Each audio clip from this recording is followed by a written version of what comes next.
How to customize the interface or settings in iTranslate. Hi everyone, welcome back to our channel. In this video I'm going to show you the ways to customize the interface or settings in iTranslate. So for that case, you can follow these steps. First of all, open up, and when you're logged in, it's going to take you to the home page. Right on this page, click the gear icon from the top right hand side corner and tap on the settings menu to access the customization option. So accordingly, you can go through the customization section by tapping on the advanced settings, and likewise you can go ahead and make changes with your theme as well. And when you do that, on the other page you can just go ahead and make changes with all sort of things such as voice settings, interface settings, that is translation options, and explore the available options and adjust them according to your preferences. And once you've customized the settings to your like, you can usually save your changes by tapping on a save or done button.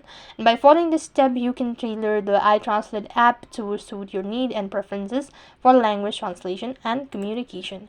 So that's how you can customize the interface or settings in the iTranslate. That is all for this video. I hope the video was helpful. Make sure to like, share and subscribe to our channel. Thank you for watching. See you in the next video.